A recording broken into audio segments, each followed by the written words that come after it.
like you said, you show up on set and you learn so much. Gotta learn. There's something about the immersion. You can read, you can read a book about how to ride a bicycle. Yeah. That's not going to really help you ride a bicycle. No. You need to get on the bicycle. You need to fall a bunch of times.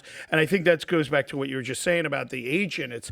The agent knows that they can only send a certain amount of people. So if they can send a certain amount of people, they want to make sure that, like you said, a lot of people can do the job.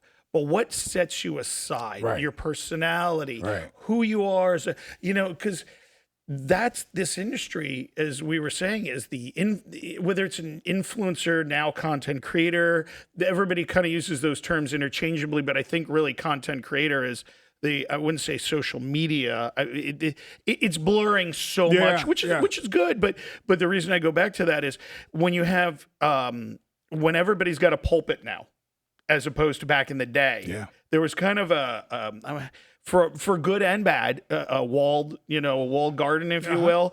And, and I think maybe agents did their best to only work with the best people that they could, right? Obviously we've seen in the news that, things happen, but like, that's just life. There's never perfect. So I think that back in the day, to get an agent to really get behind you is, especially, now it's WME, right? And now Endeavor and all the different groups and all that. So and I'll tell you what too. I went to another meeting for a different agent, and I got in the elevator and I was just talking to this dude and just asking how he's doing and have a good conversation.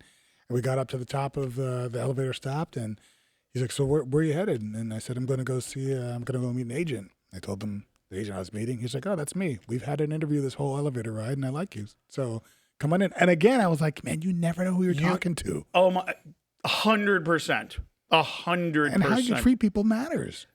And even if I just had ignored him, not did anything rude, but just ignored him, is different than engaging, saying hello, looking someone in the eye, right, asking how they're doing, genuinely interested, which I try to be present in every moment that I'm in, because you never know when the next moment's not going to be here. So I try to really connect when I can, because every moment's a gift. That's how I feel. Yeah. And if you don't, you're missing out. So many times we're buried in our phone in other people's lives, and I want to live my own life. I don't want to watch someone else's life happen. That's where the excitement is, putting it down. And yes. That's it. Yeah, I'm getting choked up on that. No, but no, you're so right. Especially being a father, as I know you are as well.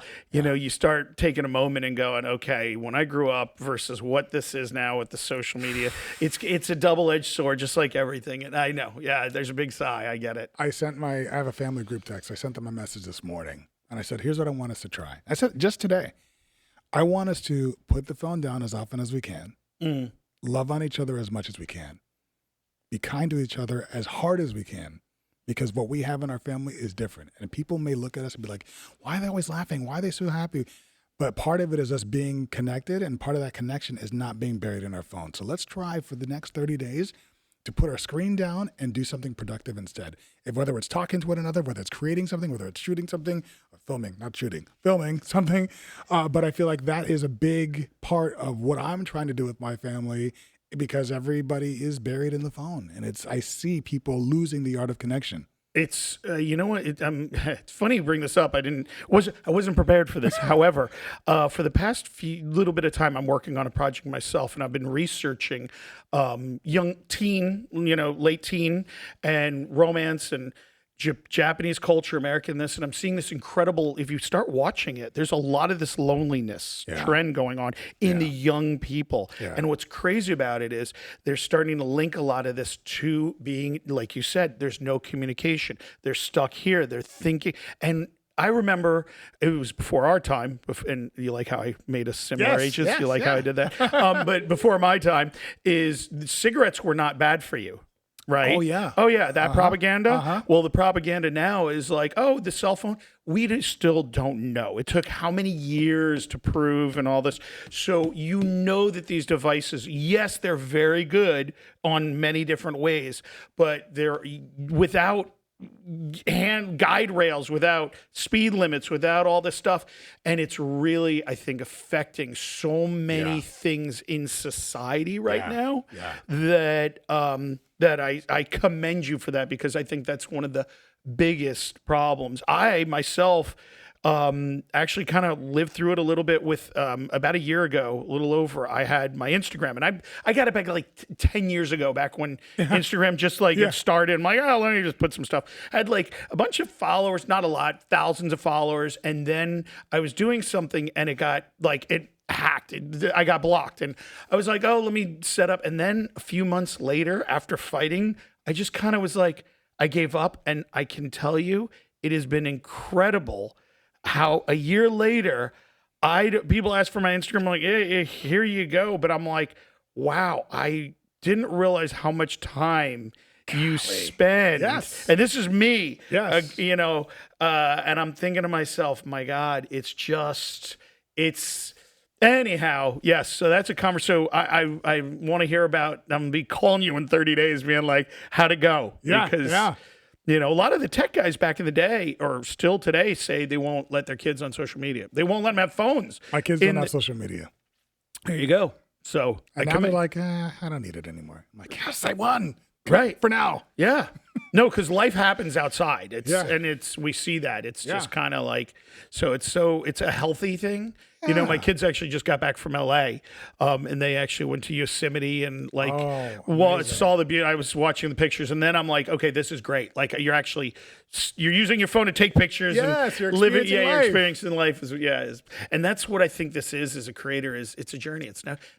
It's some of the projects like you said, I could see you looking. There was probably one or two Alan Smitty's in there. Oh yeah, we all have got those, and then a few that everybody's going to be Googling. I'm not going to tell them what Alan Smitty is. And they'll be like, my son's probably dying back there. But well, you see, they're like, I don't know. Jade's explaining. My kids will explain. Paloma like, what is it? What is it? What do they mean? Anyway. But yeah, and I think that's the great part about this industry is you can do it for your whole life. Yes. Yeah, I was, again, I'm always trying to learn. I talked to James Caan. I asked about his journey. Armand asked about his journey. Ed Bagley, working for me. I try and ask these guys, like, so tell me about your journey. Some of them started young. Some of them started much older. Mm-hmm. Some of them got their start. I'm not even there yet. Right. So just being a part of it and continuing and finding a way. I produce for a university, and I think that right there, just staying sharp in my skills. So I'm not above the work. I'm not above the learning. And I've done it all. I've made shorts. I've had podcasts. I've done features. I've written. I've produced. I've done live shows. So I think the lesson that anyone who is listening is to say yes, learn, and then figure out what it is you can take from that experience that you can put towards your manifest goal. You guys all tune in and, hopefully get some value, give us some comments below. We'll put some your links, and I want to say thank you so very much for educating everybody out there, and yay, everybody round here. Woo! Thank you.